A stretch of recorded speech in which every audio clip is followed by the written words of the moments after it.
channel. So I'm going to add that. We're Okay. only streaming on my Spanish channel. Save changes. Good. I tried to add it just now. Now we're streaming on my main channel. I that's so funny. When we started the stream, I was gonna set it up from my side, and I named the screen. I named the stream how to get a visa and pay 0 taxes. That's what I was gonna how to move the U.S. Just some clickbait title. Wow. But I'm happy I'm here. I think I'm live now. So if you missed the intro, yes, Joaquin, happy to be here. Immigration attorney Joaquin and tax professional CPA James. So it's a re-intro for my channel. So if you guys have questions while you're here, please comment and we'll answer. And so Joaquin, tell me what's new with immigration front right now. I know it's pretty crazy in terms of like the ICE stuff in the US, but tell me how it's going with visas. Are people still getting their visas approved? Yeah, so that's a great question. We obviously heard across all sorts of media and social media platforms about the crackdowns that you're seeing all across the United States. What's really important to highlight is that these crackdowns are aimed towards people who came in here undocumented. There's no denial that they have been pretty strong in that regard, but we haven't really seen much change in terms of the investment visas, the employment-based visas, the talent-based visas, and we can talk about those in much more detail as we go along. But the visas that are sort of the legal pathways to get here haven't been sort of influenced in a negative way, or we haven't seen, as a matter of fact, in the past 6 months, any sort of push by the administration to try to curb on those. Once again, they want talented people here. They want people who are going to be paying taxes here in the United States, right? So those are not really a main issue for the administration. So on that regard, I can tell you we haven't seen influx of denials or a little bit tougher sort of politics, at least on the administration side when it comes to employment-based visas and talent visas, as well as especially investment visas. Those are still pretty strong, and denials are not coming in, which is good. So okay, good. So visas, if you want to come to the U.S. and you want to do a visa process, it's coming through and it's still getting processed like regular. All the noise and buzz in the U.S. is really about removing people who are undocumented or don't have the right documentation or overstaying visas or whatever. So obviously, if people are working with us, we're going to make sure that we get the right paperwork in, we get them approved and done correctly. So what are the what's like, is there any news, like what's the most common visas you're pushing for right now? Like what's the most like what's going on right now? What kind of visas are you really pushing through the most? So right now we're seeing a lot of an uptick on investment visas, like the E2. We've talked about this a couple of times before when we've had our videos or our lives. A lot of people have a misconception that the only investment visa out there is the $1 million one, which is the EB-5. But the E2 is a very great way to get your business going here in the United States. Is relatively cheap in comparison, definitely to the EB-5, which is a minimum of $800,000. We've seen businesses be approved for as little as $75,000. The whole point is that you need to have a really straightforward corporate structure, right? You need to set up your entity, get your EIN, your bank account.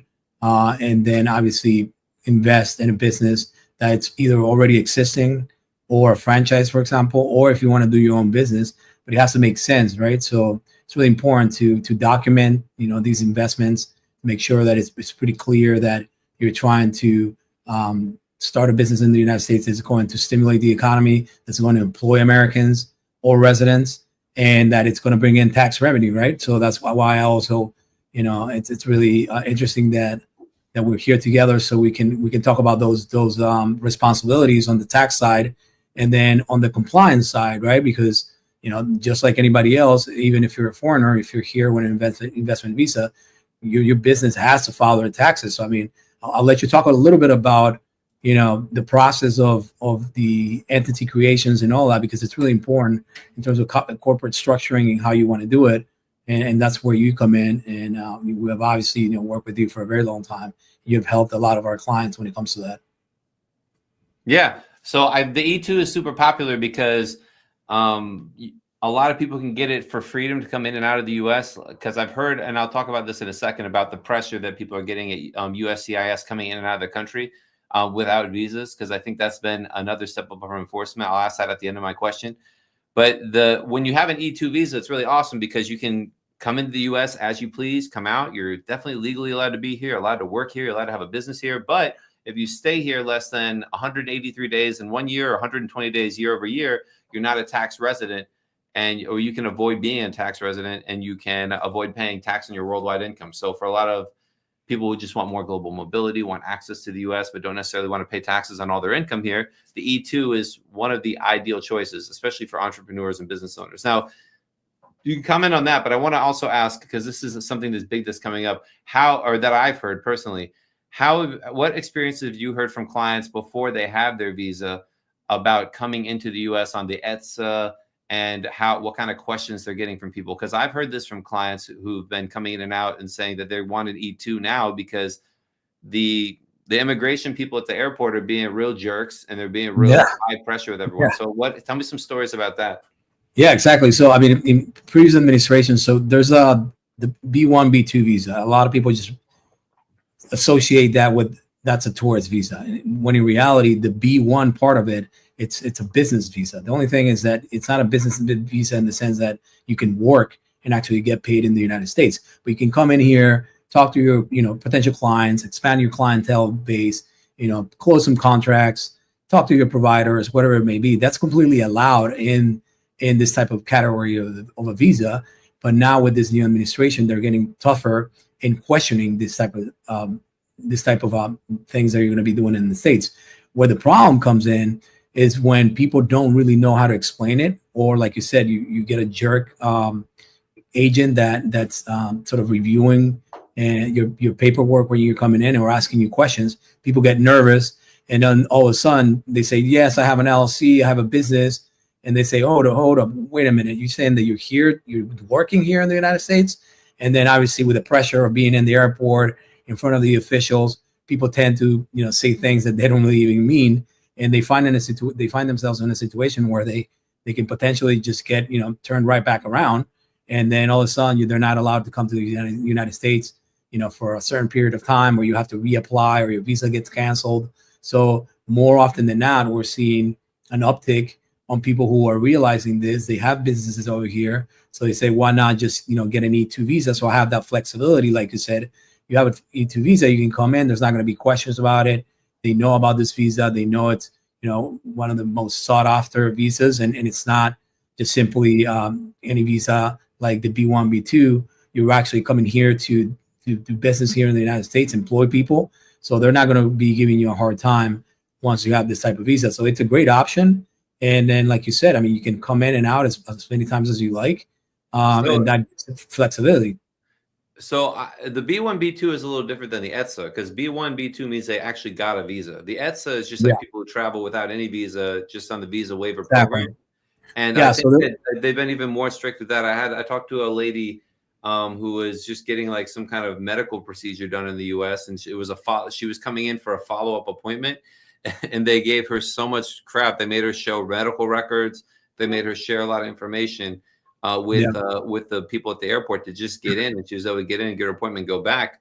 But yeah, I think she was on the ETSA program with like an Italian passport, flying from, I think, Venezuela or something. But but if you have a B1, B2, that's great. And E2 is even better, because then you can come in, do business, do whatever you want. So that's what you're helping a lot of people with, is getting these. Yeah, exactly. So, going back to what you mentioned about, that particular client they had, I mean, the ESTA is not really a visa. It's sort of like a visa waiver program. That's what it's called, right? You don't need to apply for a visa, and it's just with certain countries that the United States feels comfortable that there's not, huge percentage of people, right?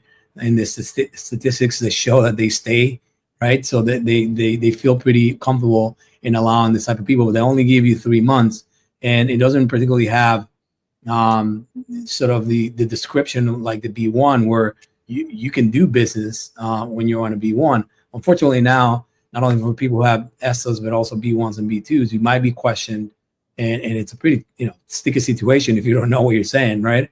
So yeah, the E2 and all the type of visas are good ones. Like L1 for transferring, executives or bringing in, expanding your business here in the United States. It's a great option as well. So it's a matter of like you sitting down with professionals to do this, like myself on the immigration side with you, in terms of how to structure the corporate side of things, so you maximize your gains and your profits here in the United States while being compliant with the tax laws in the United States.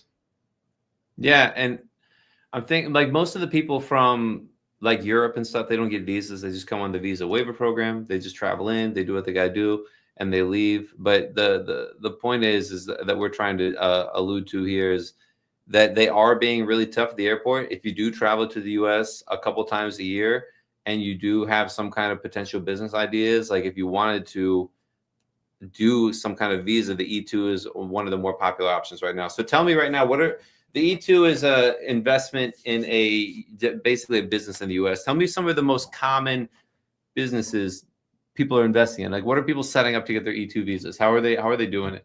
I mean, there's a myriad of different businesses, but I mean, anything, from small businesses. What comes to mind? What comes to mind? What's the first I mean, one? look, a lot of visas, we're doing in the food industry, right? Like anything from small cafeterias to restaurants as well, right?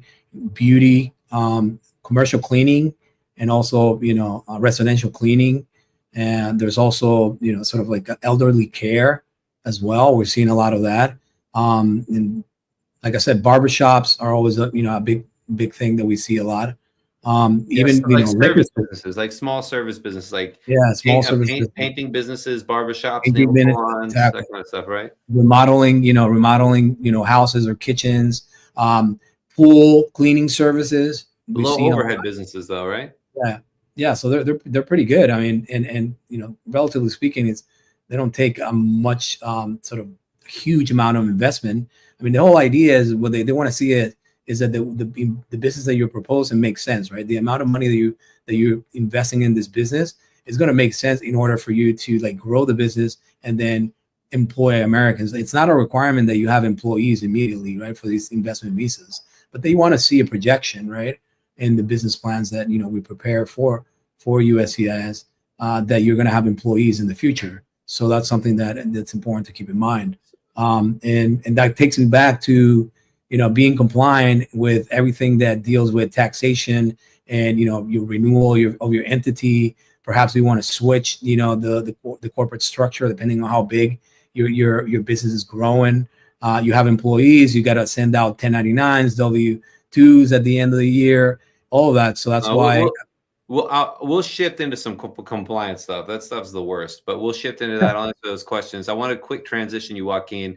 We got a question here. I'm posting it on the chat. How can an E2 visa lead to a green card? So run us through that. Sure. So there's several options that you can do. First off, if hopefully your business is doing good enough that you get to the point where you have enough investment money from your original business where you can do a step up and you can apply for the EB-5 with $800,000. So you can apply for the EB-5. So hopefully that'll be one route that's feasible and possible for you if your business is doing well here in the States through your E2. Another one is just there's other visas that are related to what you've accomplished here in the States. So if you have a pretty good track record, and the best way to do it is to be here in the United States and show the government that you've been able to have a successful business. It could be in an industry that's very important for the United States, right? There might be a lack of services or attention to people that are in need in that particular field that you're in your business, and you can apply for maybe an EB-1 or EB-2 NIW. So you have an E2, and then you can just apply for an EB-1 with the same business.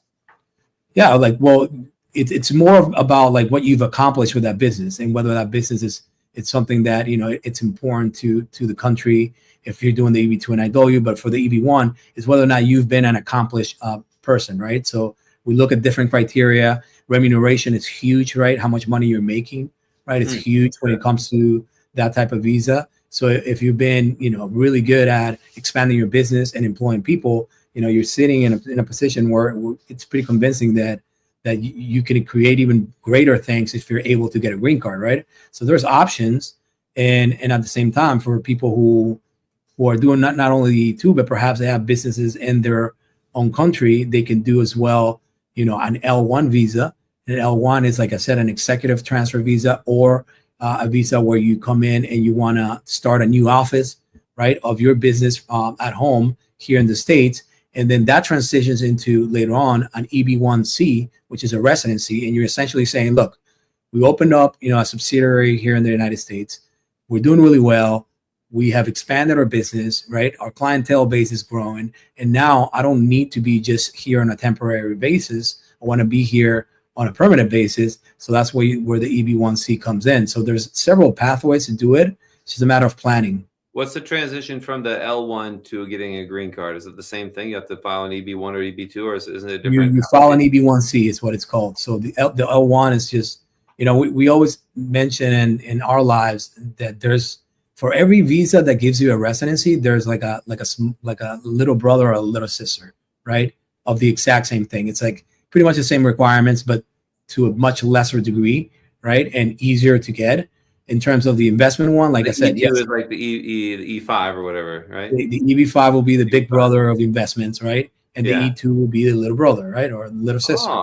And instead of spending $800,000, you can begin with maybe $100,000, right?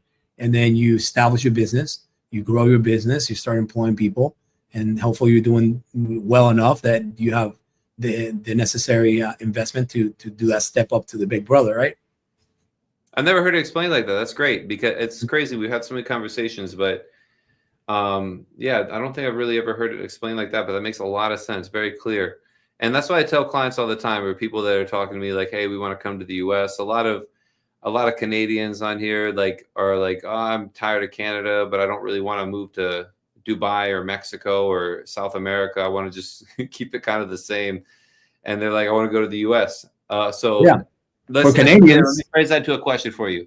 For Canadians that want to go to the U.S., what are some great visa options, or what are you most commonly working with Canadians? So Canadians, they really like the E2, but they have other options that no other people around the world have. For example, the TN visa is a great visa for Canadians, right? So the TN visa is a visa for citizens of Canada and Mexico, right, who have a business that's interested in employing them.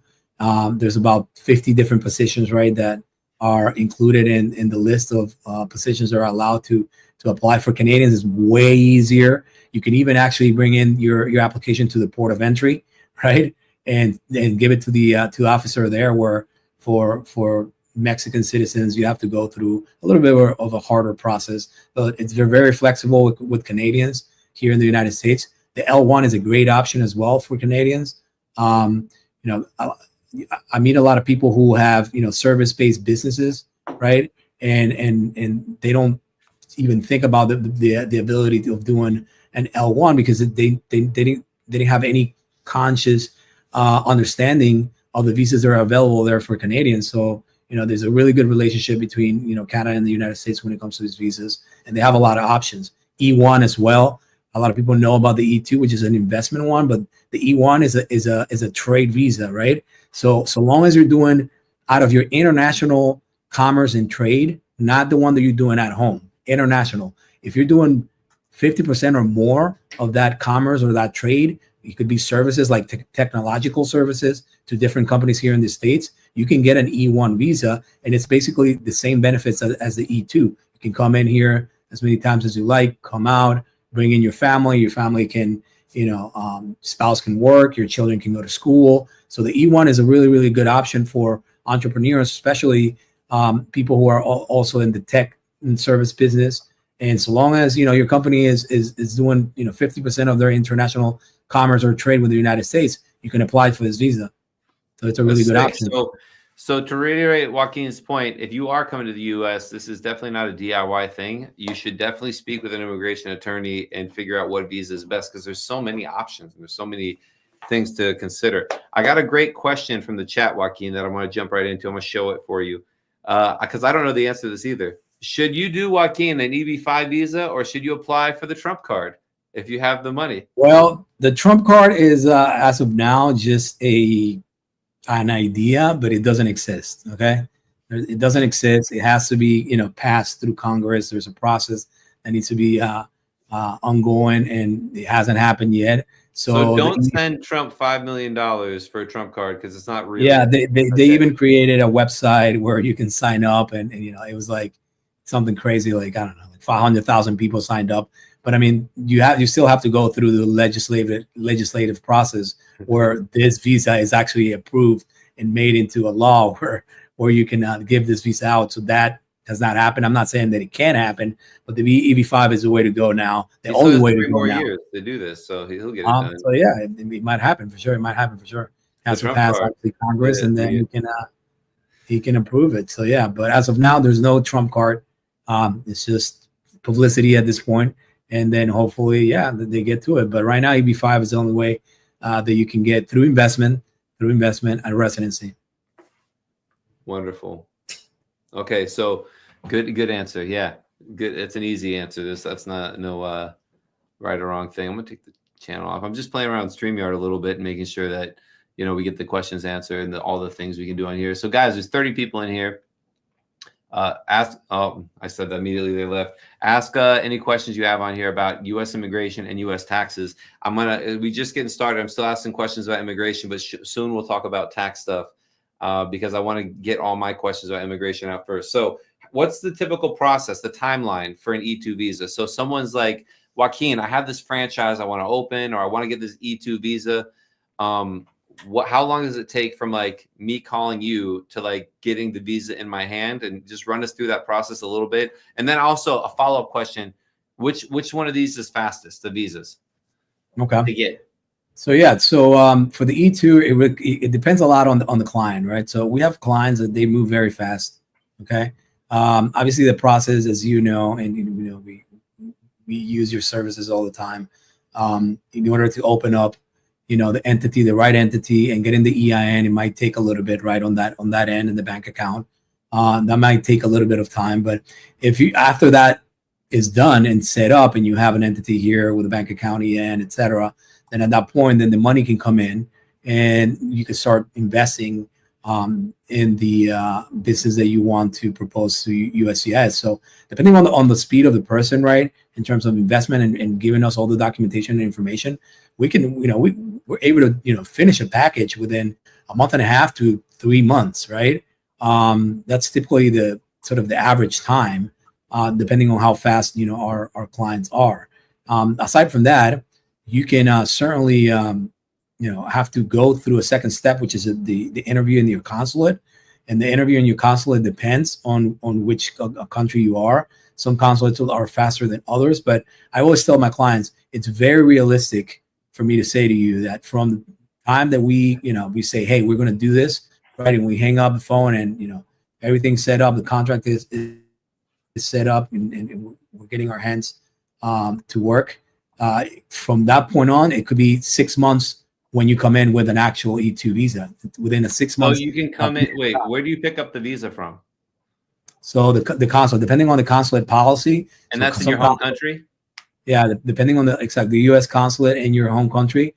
Sometimes they mail it to you. Sometimes you got to go to certain centers around the consulate or around the cities that you are in order to go pick it up. Sometimes they tell you to come into the consulate and they'll just stamp it right then and there. They'll keep your passport, but typically it's a turnaround if it's approved of 5 to 7 business days for Canada. For example, Toronto is one of the biggest posts that processes E2s, and yeah, it certainly could be a very fast thing. We've seen it in 3.5, 4 months. You're already here, so it could be not bad. So are certain visas when you have to work through the consulate all the time? Again, I always ask these questions because they're kind of confusing for me too. You always have to work with the consulate. So if I'm a guy in whatever country, if I'm a guy from Uzbekistan and I want to get a visa, I have to go to the U.S. consulate in Uzbekistan, and I have to either file the papers for tourist visa or from whatever. I love that question because you don't actually. As a matter of fact, there are consulates across the world that they accept what they're called TCNs, third country nationals. So they will take your case, right? And there's some consulates they're very backed up, like Bogota, for example. But then you can go to a consulate like Toronto, for example, and have your E2 visa get processed there. So you don't have to do it in your own country's consulate. And for strategic reasons, it might be even better. Some consulates tend to be a little bit tougher on these visas than others. So this is part of the strategy that that we bring in. At the same time, just so you know, like there's also change of status. You can do the visa if you're in a valid immigration status here inside of the United States, right? You can do a change of status to an E2, and you can do premium processing, which is basically you paying the government some money so they can give you an answer in 15 days. So in 15 days after submitting the application, you can have an answer about your E2 visa, and you can you can change status and then be on that visa from that point on. So it could be very fast. I'm definitely would definitely not do this myself. This is crazy. So thanks for sharing your knowledge there, Joaquin. I'm trying to internalize and listen to all the stuff you're saying and remember it. But I'm just gonna have you on again when I have more questions. I have a question here, a good one. I'm gonna pin this one. This is a good one from Mohammed. He says, if someone is coming from a third world country and wants to come on an E1 visa and the sources are legit, like he's a real genius, but the funds are undeclared in the home country. So like Mohammed has a US bank account. He made $10 million on e-commerce, but he never paid taxes in whatever country he's from. How does that work for the E1 and the verification purposes? So if you're talking about the E1 in the sense that we just explained, right? The actual E1 that doesn't focus much on the investment. The E1 is more about how much trade and commerce. Yeah, but he can't. He's saying he can't verify it in his home country because he didn't pay tax on his home country. So they don't care about whether or not you pay taxes in your home country. They just care about the actual bank receiving the actual money. Exactly. They care about the source of funds. How did you? If he's not referring to the E2 visa, which is more of a investment focused visa, right, as opposed to the commerce and trade that you've had with the United States. If he's referring to that one, they don't care if you have paid your taxes in your home country. What they do care is where did you get the money. So if your money is actually being sourced from businesses that you are managing outside of the United States, and you're making whatever X amount of some websites, some invoices, some kind of invoices and all that. So long as we can prove that, then that's the source of funds. That's where the money comes. They just want to make sure that it doesn't come from illegitimate sources, right? So they don't care. I mean, that's your problem. You don't want to pay taxes, or you want to avoid paying taxes in your country. That's your problem. That's your prerogative. They're more interested in whether or not the source of funds is a legitimate source of funds, right? So that's really the most important thing to them when it comes to where does the money come from. Good one. And that's where that's a really funny thing to talk about, is that the US doesn't care what you're doing. So I talk to clients all the time, and I'm going to jump back to hide current comment. I'm going to jump back to one of the questions we got really quick. It's really a question from Abdul, and it also applies to the other guy who had a question on here, Roberto. So Abdul has a question. What's the best e-commerce company setup in the US for someone who has a Dubai company? So a lot of times I work with clients who are outside the US, and we set up US companies, and we make sure we do it in the way where you're not paying taxes in the US on what you're making, because all the work is done abroad. Sometimes people ask me, well, does the US care that I don't pay taxes in my home country or anywhere else? And the answer is like the same. No, the US doesn't care. It's in the US with the taxes. It's, are you subject to tax here for work you do here? If you're not, then you're not. It doesn't matter if you're paying taxes somewhere else. So that really applies for your situation. And a lot of the e-commerce setup, we open a lot of Wyoming companies and Delaware companies and get good addresses and ITINs for the clients. We help everyone with all that stuff to make sure that you set up to do e-com. And I work with some really big e-com sellers. And you don't have to pay. If you're living in Dubai and you have a Dubai company, maybe you own it, the LLC personally, maybe a Dubai company owns it. You can set it up different ways. But you don't have to pay taxes in the U.S. you don't have to pay taxes abroad for the U.S. to care about how your tax is imposed. And then I'm going to jump into the Roberto's question, because it's a really interesting concept real quick, and then we'll jump back to the visas. But Roberto had a question. Holland is taxing your mother-in-law on unrealized gains, which seems insane to me, across the portfolio. That's so crazy. Your mother-in-law, so you're talking, is probably an older person. Unrealized gains could be insane. There could be crazy unrealized gains. and you want to avoid further taxation, here, what are some options? I want to ask your question on this too, Joaquin, but I think option one is leave Holland, and then option number two is move your money out of Holland. But I don't know. You're asking me how to not pay taxes in Holland. I can tell you how to do your taxes in the U.S., but that's a crazy question. I never heard about that. Have you heard about unrealized gain taxes in Europe, Joaquin? Is that a new thing? Yeah, I mean, actually, through you and through your channel is where I hear the most when it comes to pretty excessive taxation. So that's why it's really good to have opportunities to come here and do your businesses over here and not get hit with such a tax. Or move here and then manage your taxes, because even the highest marginal rate, the highest rate is 37% personally. Most people aren't hit at the highest rate. And if they are, then they're doing other planning stuff anyways. So, or they're not getting, if you're making $10 million, maybe you don't want residency, or maybe you just want to live where you want to live. We'll talk about that in a minute. One more thing, Muhammad, what if the source of income is the United States? If you go to the IRS website, you can see non-resident sourcing, how the IRS sources income for non-residents, and it's based on services where the income or where the work is performed, where the work and services are performed. So if you're not in the U.S., the source is outside the U.S. And if you're talking about for e-commerce, for business, for a sale of products, physical products, it's where the sale happened, which is on the internet, which is also not necessarily not in the U.S. So for most of the common service businesses, info product businesses, e-commerce businesses, the sourcing actually wouldn't really be in the U.S., even if you're selling to Americans. It's really interesting. Let's see. Okay. Here we go. Finally, here's a good one with about taxes from Shad. If my business is sold whilst on E2 visa and I have a holding company abroad, can I save on taxes? I believe there's no exit tax if I'm on an E2 visa, right? Well, I'll talk about the tax portion, but I want to ask Joaquin and bring you back in here because I could literally talk forever. What happens so if you're on an E2 visa and you want to sell your business, does the visa end? Do you have to get a new visa?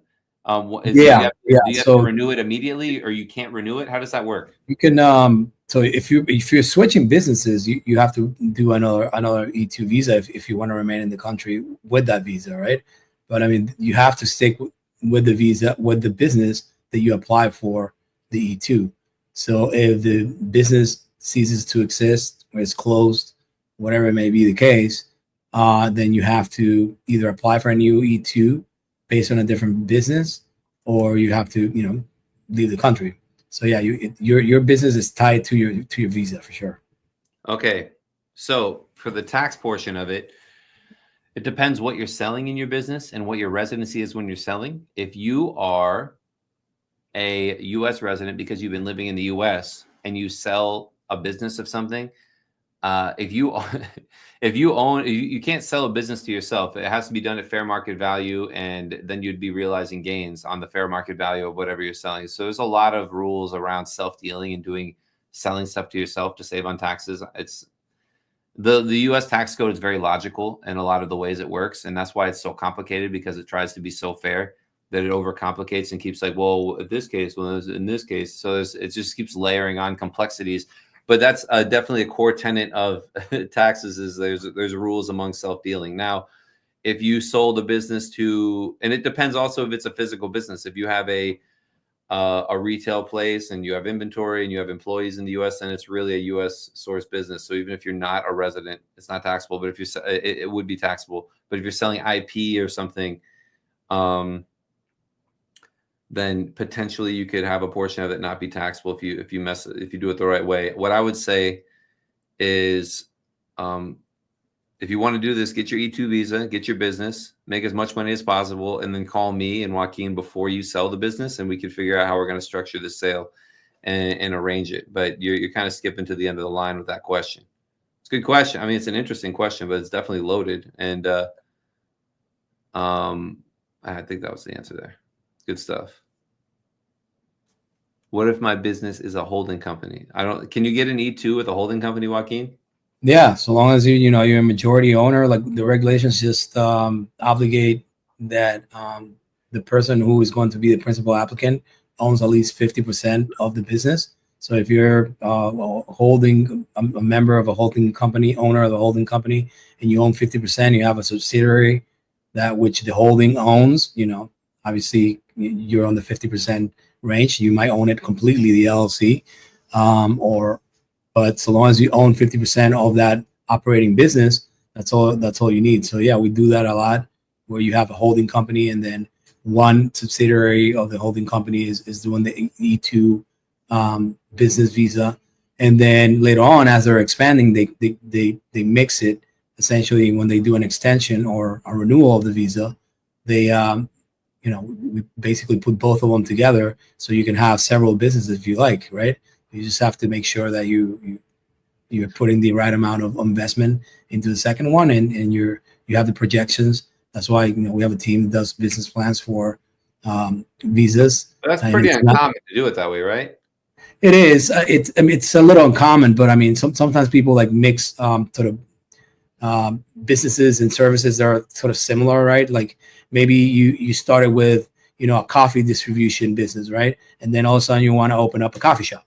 So that makes sense. You know what I mean? So you start with that one, and then for your second LLC, you start the coffee shop. So then when you do the renewal, you basically say, hey, look, I already have a successful business here and here distributing coffee to, I don't know, supermarkets, whatever it may be, or coffee shops. And now I want to have my own coffee shop as well. So you can, have those two separate businesses and then just be part of the same sort of visa once you do a renewal of visa. For the tax comment on that, which is very interesting, if you have a U.S. business, the owner has to pay taxes. If you have a foreign holding company, you might have to be filing 1120-Fs, which is suboptimal from a tax perspective.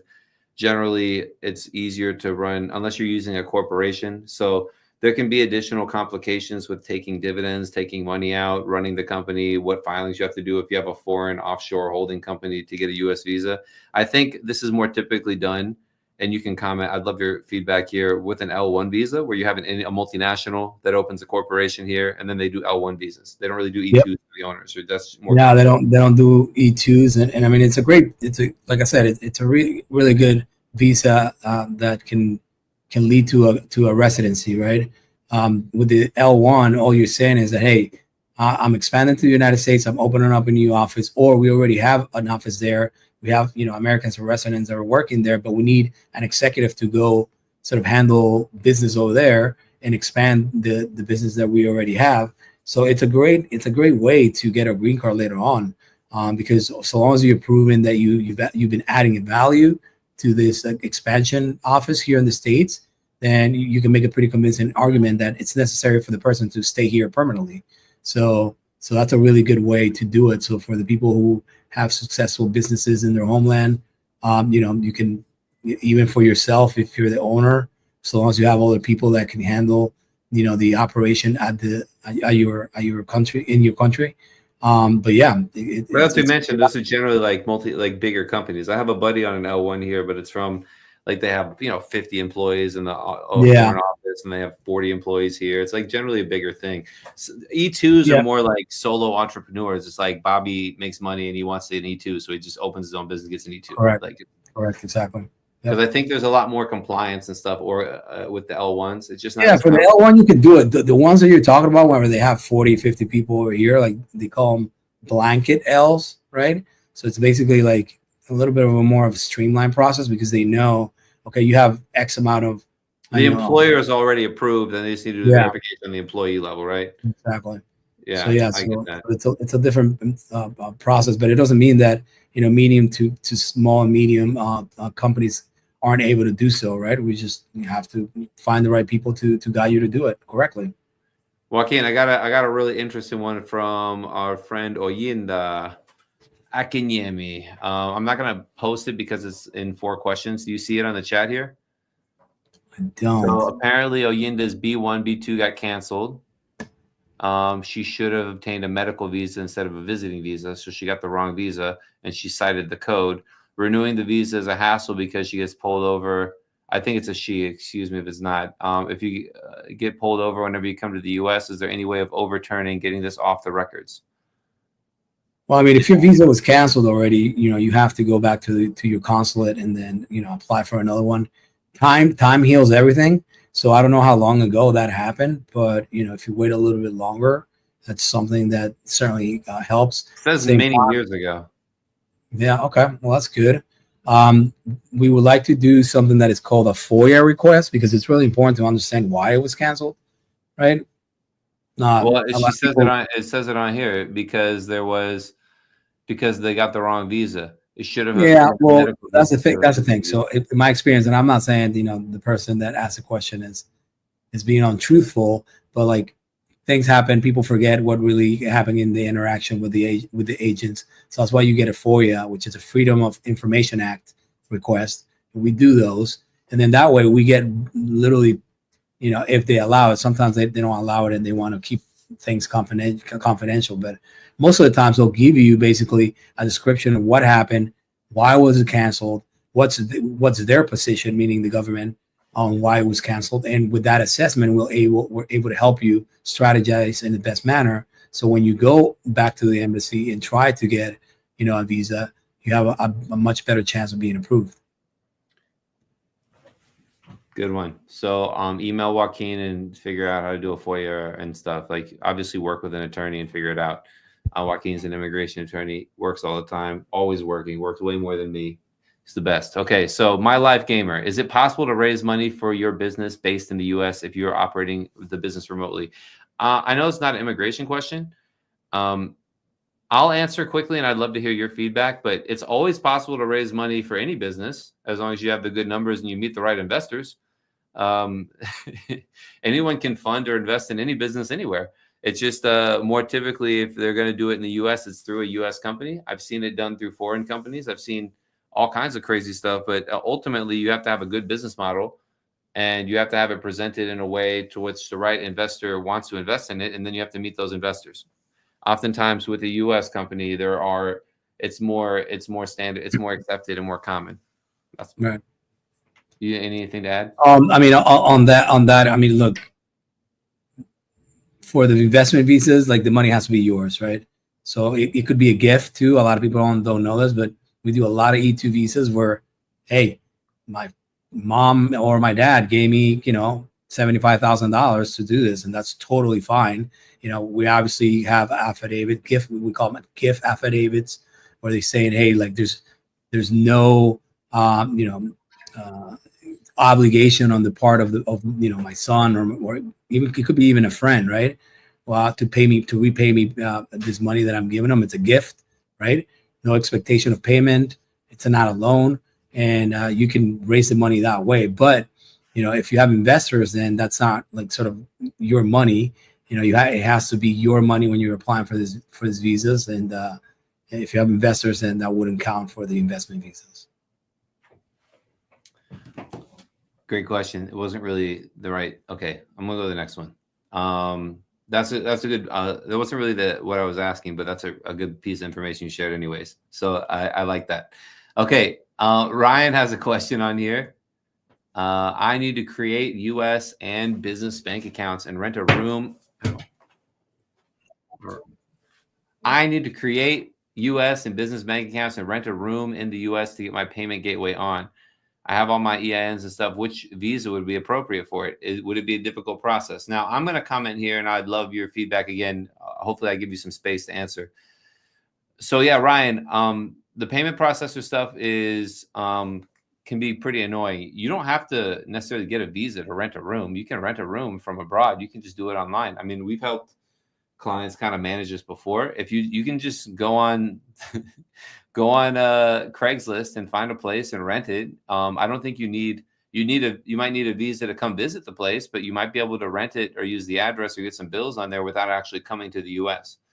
And then if you I think the goal isn't to live in the US. I think the objective here is just to get an address. So it would probably be easier to maybe get a B1, B2 just to start, and then come to the US and just rent a place.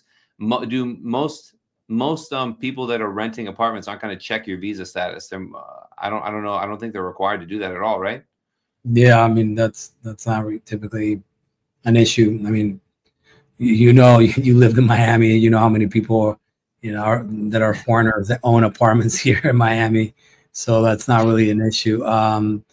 I'm not really sure how it applies to a potential visa, like which visa you can. It depends on what you I want to mean, do. If you just want to be able to come in here in the States and, like I said, not work here, but sort of talk to your clientele base and expand it, or well, provider, whatever it may be, you may then not. I don't think you need a personal address unless you live in like Pakistan or something. Which respect to my people from Pakistan, but it's hard to get banking and stuff if you live there. yeah, So a lot of people need to have addresses in other places, residential addresses. Now we provide our clients with the business addresses, and we help our clients with all this stuff and do all the compliance and advise. I work with all my clients, all that stuff. But sometimes people need a U.S. residential address for the payment process or the payment gateway that they want to use. There are definitely options that'll work with non-residents, but it is a little bit more complicated. And I've had a couple calls with my guys from Compatents, and yeah, Bangladesh isn't restricted. Bangladesh is a fine country, so it's for the first payment processor you get open. If you can open up Stripe and manage it the right way, then then you can use that as history. But if you're coming in cold, you have no sales, no history, then it can be tough. And the bank accounts can be a problem as well, but we help our clients with bank accounts. Bangladesh isn't a restricted country, so we've definitely worked with many clients from Bangladesh and gotten bank accounts open through referrals or introductions or other things. I think there's other solutions that are better than getting a visa to come to the US to rent an apartment to get a bank account. Like, I don't think you need to do all that stuff. I think a tourist visa is not bad. Put it through because it's going to take some time. Put in your application. But I think you can still push on the other stuff and have success getting those open and without renting a place. Yeah, I agree. Okay. So can you do a top 5 states in the U.S. in terms of immigration and business friendliness? Now, this is going to be a fun conversation because it's purely anecdotal, not fact-based. Yeah. I'll do one, and then you do one, and then I'll do one, and we'll go through 5. So Okay. we'll start with, and I'll take the easy one. I think Florida is great because there's no personal income tax in the U.S. It's a huge state, so there's a lot of opportunity. It's pretty regulation light in terms of the stuff you have to do, in my opinion. And it's a very, at least in the cities, it's pretty international, and it's just a very diverse, big state. I think it might, like, top 5 states is one thing because the United States is huge. I might want to go to cities, but I said Florida is a top state, I think, for immigration. Yeah, absolutely. We see it all the time. People think it's only Miami, but it's not. Orlando, it's very sought after. Very international. A lot of people. So you agree with me? Good. What's your state? First one. Texas. Texas is huge. We're getting a lot of people that want to move to Texas and do their businesses over there. So that's a huge state, and it's obviously very welcoming, especially around the big city and the areas around it. I mean, you live over there. You can get a big house for the price of what it will get you a little shoebox here in a big city like Miami. So yeah, and it's certainly that no state tax certainly helps out as well in order to grow your business. This is a straight up loaded question. Top 5 states in terms of immigration, business friendliness. Joaquin's in Florida. I'm in Texas. We like these places. I'm in Florida a lot, but I'm between both. Really, there's not like you don't just move to a state only because of immigration and business friendliness. You got to see what business you want to do. If you're doing like a snow removal business, Southern California is not going to be a good business for you, right? So like there's obviously like depends on what business you want to do and where you want to go and what kind of place you want to be around. If you like humidity and heat, Florida and Texas are great. If you like cold winters, you maybe want to go to Maine or New York. You want to go somewhere where you get more seasons. I think weather is a huge component here. But then like also the state politics and the state, like some states are just harder. Like California and New York are states that have much harder rules. They just have a lot more stuff you have to do with these states, and to get businesses set up to run a business, there's more taxes, there's more bureaucracy, and they're generally not as friendly, but they have a ton of opportunity. There's still people that go to New York and to different places in California. California is a beautiful state too. So if you love the beaches and the mountains and all the stuff they talk about, and you have some money, maybe you want to go to California, but it's not affordable at all. Yeah, and in the eyes of immigration, they don't care which state you go. It's a federal thing, right? They don't really care. In the end, it's just like whether or not your application, your visa application makes sense, and You want to go to New York, that's fine. You want to go to Iowa, that's fine. They don't particularly care where you end up, as long as the business that you're proposing makes sense. You know where you're going to take it, where you're taking it, and then you've done the correct things to convince the officer that they should approve it. Maybe it's a personal question. So if I'm going to pick my top 5 states that I like to visit and do stuff at, it would be Florida, Texas, probably Colorado. I do like California. I like visiting. I like Colorado. It's not a good state for taxes and everything, but I like the layouts.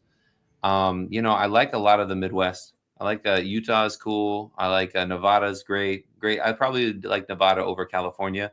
And then California is just a great state to see. Upper Washington State has no income tax. Cool. Yeah. Okay. What do you have 5 real quick that you can roll off? I mean, I think I agree with you. I think the Carolinas are pretty popular as well. Certainly have seen some growth there, and even Georgia too. The Atlanta area and outside of it, we've seen a lot of growth. I mean, I'm just telling you what I've seen from people who are investing, and also people who are transferring, their businesses over here.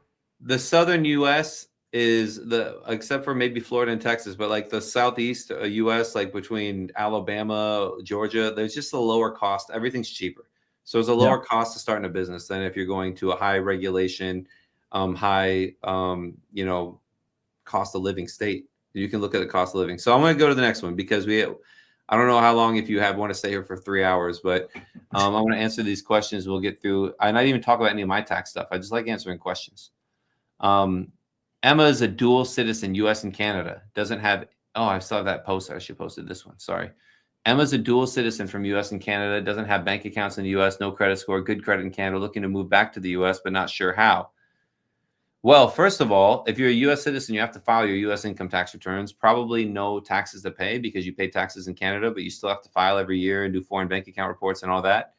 I would use your social security number and open a bank account and get a credit card. And, what you can do is Amex has a global transfer. You can go get an Amex with your Canadian credit history and tell them you're moving to the U.S. and then get an Amex credit card. Some people like those. They have high fees, but high stuff. But you can move. If you're a U.S. citizen, you can come back to the U.S. whenever you want. Go wherever you want. Say that you don't have to have a job lined up. You can come in here. You just go. You can take your money, move to Louisiana, rent a place, and you don't have to do anything. You just bring your U.S. passport at the border. They don't care. Yeah, you're in. They don't care. It's a moot point for you here. You don't need a visa. Absolutely. But you do have to pay taxes. Also, Emma said, also not sure how to navigate U.S. taxes, have filed Canadian. You should have been filing U.S. income taxes and reported your worldwide income because you're a U.S. citizen, even though you're in Canada. They have some reliefs for that. Generally, you wouldn't be paying taxes because the Canadian taxes are so much higher that generally people don't. If you are in the U.S. and you have Canadian companies and you have to report all that too, there's potential penalties. You can schedule a call with me we can go over it and kind of look into it because it's obviously very personal and particular. It's a good one. Can we apply for a B1 visa to open a business bank account in the U.S.? The visa you have doesn't matter. You can come in on an ETSA and open a business bank account. The banks don't really care that much about the visa. They are more particular about having a residential address in the U.S. If you're coming into the banks, some of the banks are, depending on what state, what branch, what bank you go to. And we definitely open accounts for clients without even coming to the U.S. at many different banks. But if you're here in person, it can be easier for sure. And they don't even ask for the visa, right? No, they don't even ask for the visa. Yeah, that's not a huge problem. Like you said, it's more about like residential address and all that they care about, because I mean, you're opening up, it's an entity-based bank account, right? So like they want a business address and they want a personal address as well, but I've seen it work in different ways and people can put it through. But yeah, you don't need a B1 visa. You don't even need to come to the U.S. if you can avoid it. Ben's got a question. I have an LLC in Wyoming, but I want to get a visa so I can move to the USA. Which visa would be best? Ben, we need more from you, buddy. Yeah. Do you want to stay? The questions are, how long do you want to stay in the U.S.? How much money do you have? Or are you able to invest? Are you a genius scientist? Do you have a massive family? It's from the UK. From the UK. Yeah. You don't have to be a genius scientist either. Or if you want the E1 or the E2. You know? Yeah, the E2, yeah, those are investments. But I mean, I tell a lot of people like there's also a misconception about these other visas or talent-based visas. You don't have to like have a no price, peace price, or be a genius scientist, like you said. As long as I we mean, can prove that, I'm being facetious a little bit. This is yeah, entertainment, man. This is YouTube. You yeah. know.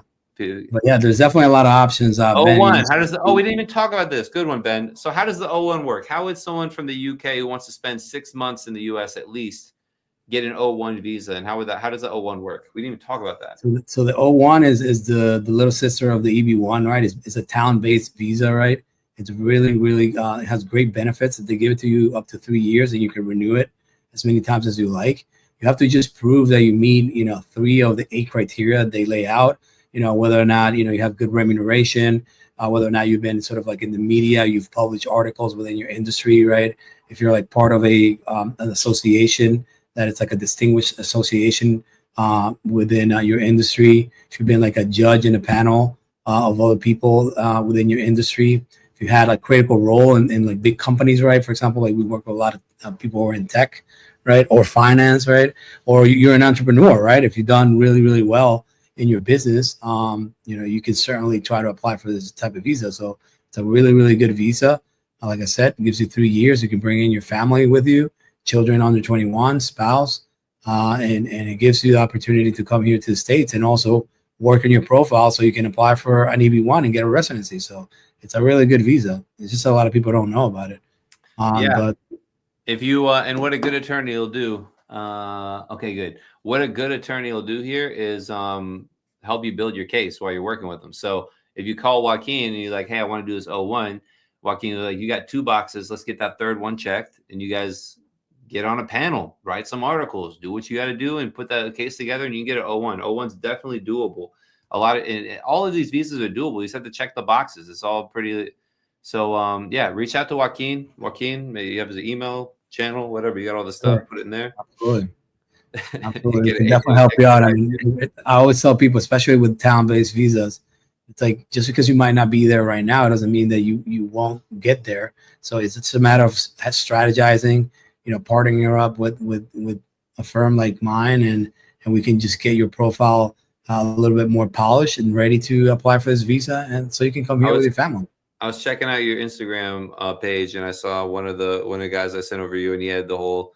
Yeah, I remember he came to you with no case at all, and you guys had to put the whole thing together, and he got his green card and everything, and it worked out really good. Yeah, it takes a little bit more time, but good things don't come easy as well. So if you don't have everything right now that would make us comfortable in filing that petition, you just got to work with us in order to fortify your profile, and so you can get there.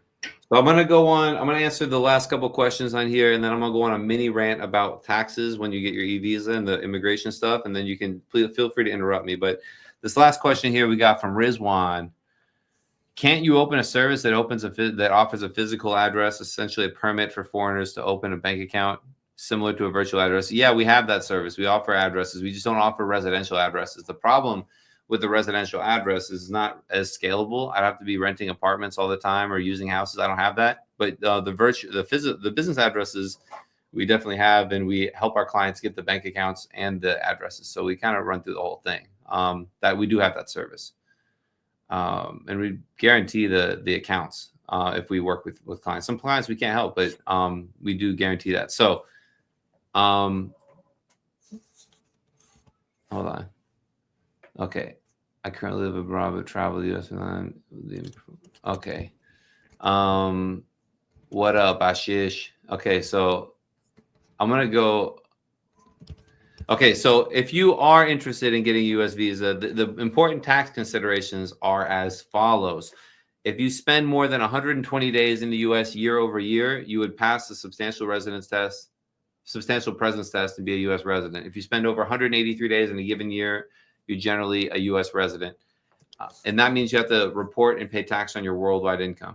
As long as you stay underneath these thresholds, or you're able to file an 8843 and justify your closer connection to another entity or maybe a treaty position, there's always exceptions. But as long as you stay under those thresholds, you will only pay tax on what you earn in the U.S. from the potential U.S. business that you're operating. So It's a good opportunity to get some of these visas to come free travel, and that's great. But if you want to move to the U.S., it's also a good opportunity because then you can spend more time here and enjoy the benefits of living in the U.S., which we didn't even talk about, and potentially even pay less taxes if you're coming from the UK, or you're coming from Holland, or you're coming from Canada. Like all the people we talked to today, the taxes are up to 20% higher than the max rate in the US, and you get to those high brackets much faster.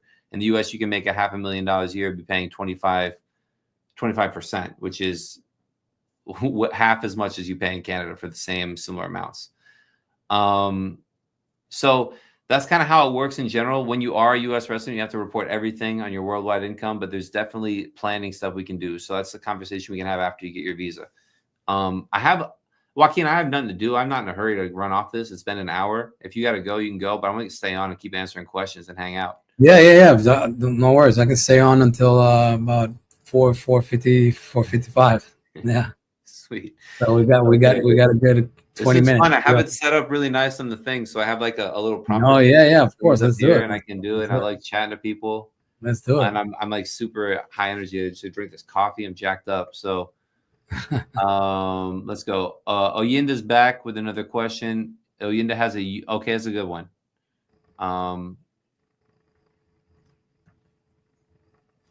Okay, hold on. I run an e-commerce, but use a U.S. bank account to set up my LLC. I'm bank accounts and everything because it's the best and they're easiest. Yeah, we help people do that all the time. I currently live abroad, but travel to the U.S. from time to time. Will I be deemed to be performing services from the U.S. and therefore subject to taxes? My Amazon setup shows I'm not a tax resident of the U.S. So if you're selling on Amazon, you're generally not traveling to the U.S. to do business. It's not an automatic thing. As long as you stay under the residency thresholds, you won't really be at much risk.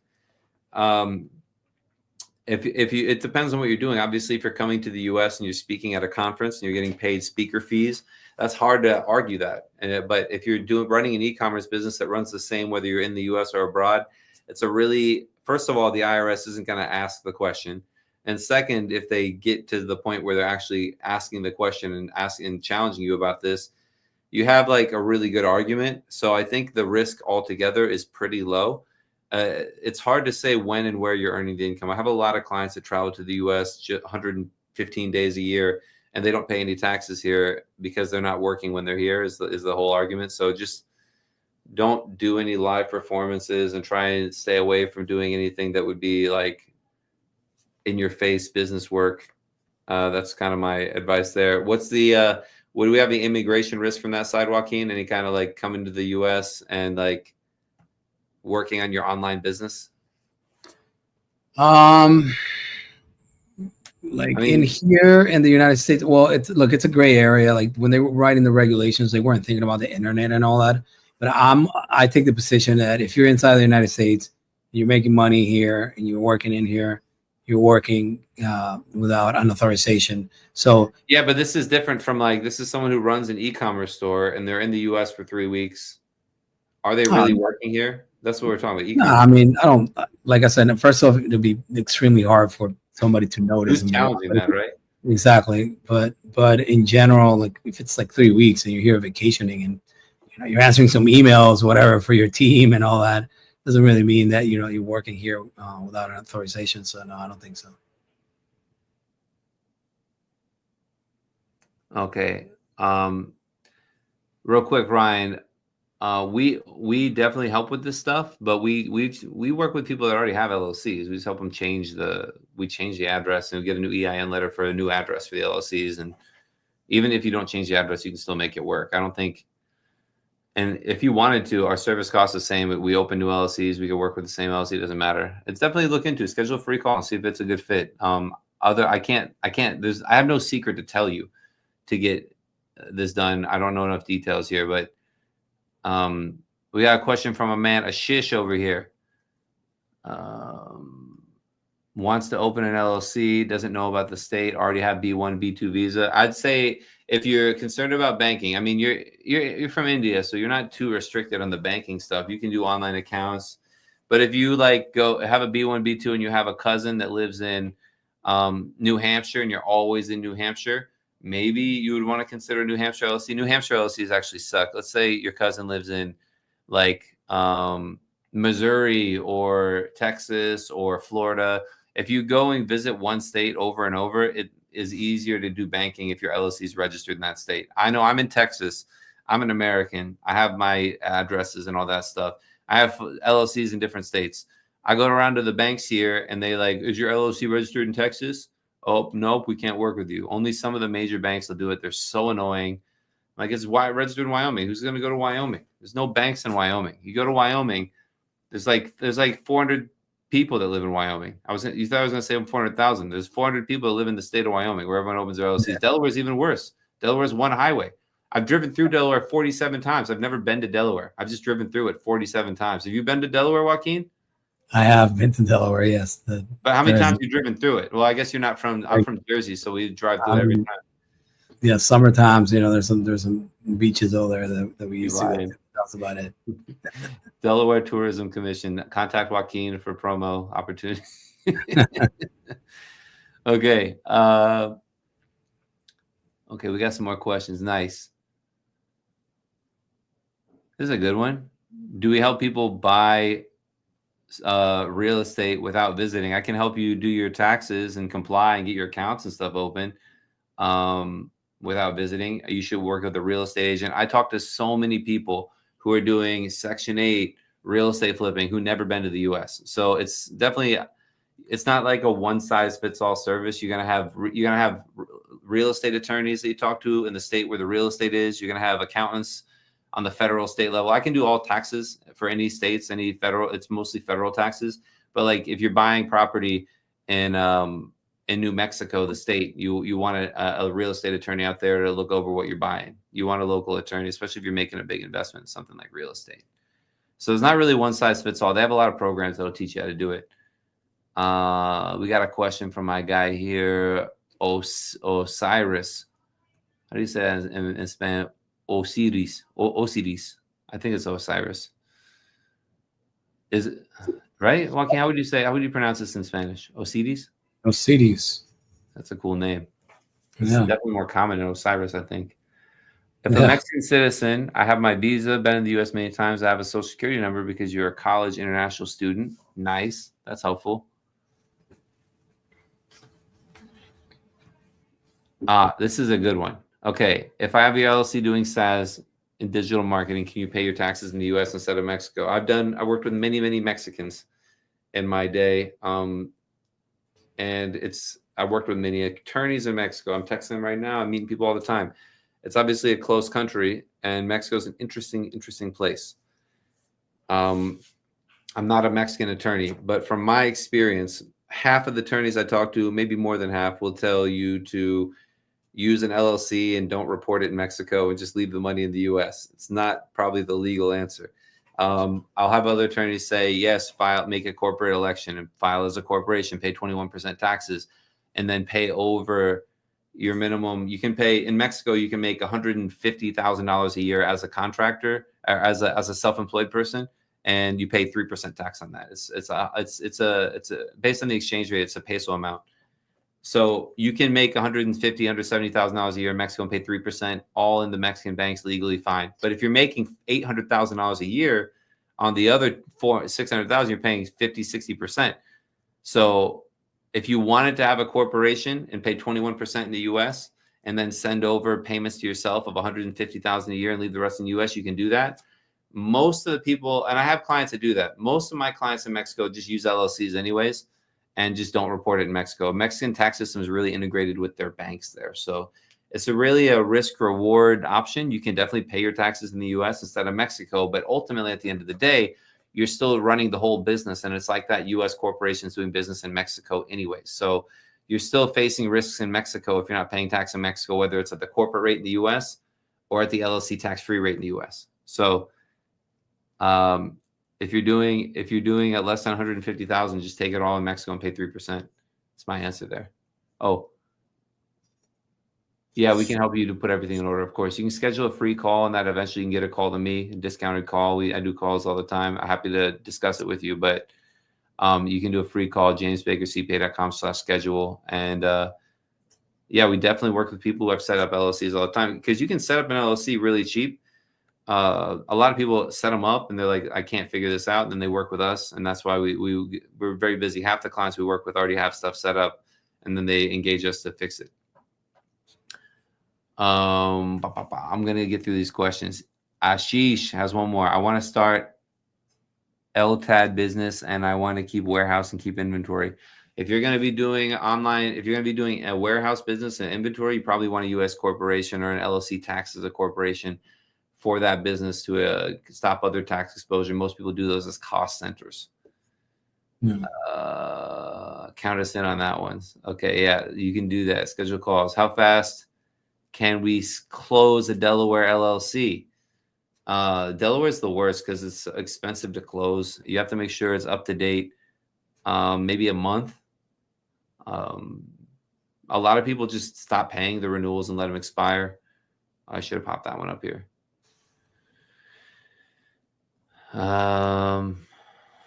Okay, show that one. Thanks, James. You're welcome. Here's one. Hi. Okay, guys. I'm starting to fade. I gotta review some tax returns. Oh, here's one. Good for you. I'm tired of talking. Kareem has a question for Joaquin. I'll let you drive the whole thing. You can read it. All right. So it says, how can we transfer the funds to the U.S. for E2 visa from a country that doesn't allow the transfer of funds abroad and still comply with the origin of funds that are legit in the country? I don't know particularly which country you're referring to. If you mean it, that you get taxed a lot for it. No. Remember we had this conversation about the guy from not Albania, not Georgia. It was that country next to Morocco. Oh, yeah, that's right. I remember. They couldn't, even Morocco, certain countries like Morocco, you can't send your money outside of the country. It's limited to $10,000 a year you can send outside the country.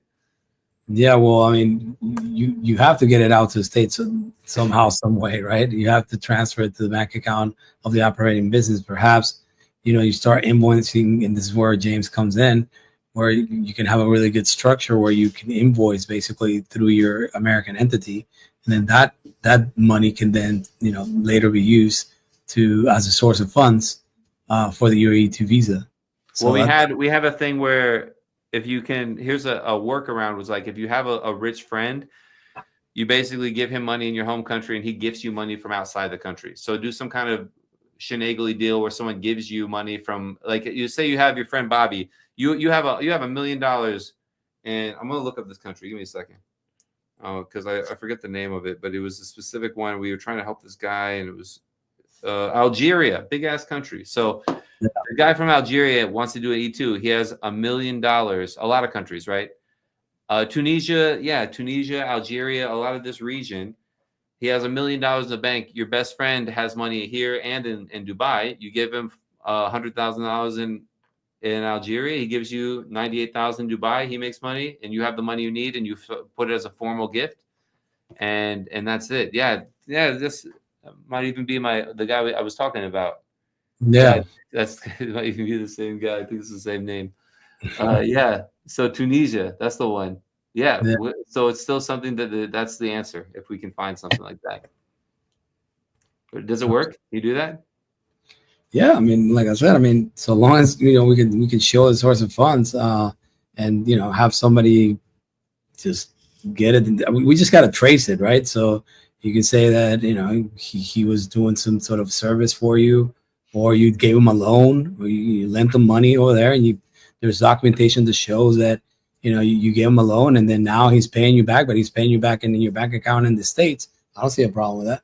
So he's got to find someone who needs money in Tunisia first. So, yeah, ultimately, if you find a way to get money here, we can help you figure out the rest. But you have to be able to actually send money here somehow and plan it out. One last question for you, Joaquin. I'm going to put it on here for Adam. He says he's doing online coaching. He's crushing it. What's the best U.S. visa option that would let him live in America semi-permanently while continuing to operate his business? And I have an answer I'm looking for, but I want to see what you say. Well, online coaching, I think your options are plenty. You can do an O1, depending on what you've been able to achieve in that career, or you can also do an E2.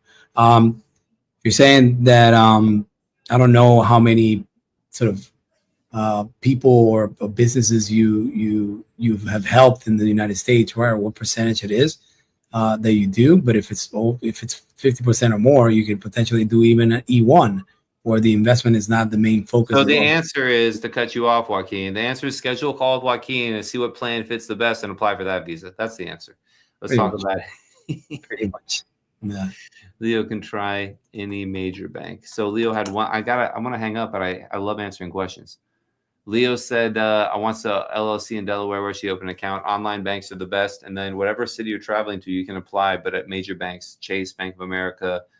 And, you know, you're going to need to bring a lot of stuff. But guys, I appreciate you being here. Like and subscribe if you're watching this later. I have the school community where I announced this. So if you want to join the school community, that's it. You can schedule a free call with me at jamesbakercpa.com/schedule. And Joaquin, how can people get a hold of you if they have any other questions about visas and immigration stuff? Sure. They can just go to www.amerigolegal.com, and then in there you can schedule a call with my team. You know, they'll reach out to you via WhatsApp, whatever means that you prefer, and then we can schedule a free call and give you a free evaluation of whatever pathway is best for you, depending on your situation. And yeah, you can also reach us, you know, Amerigo Legal Group on Instagram or any of the other platforms that we have, Facebook, and we'll be more than glad to help you. Okay. I'll see you guys later. Thank you. All right. Take care, James.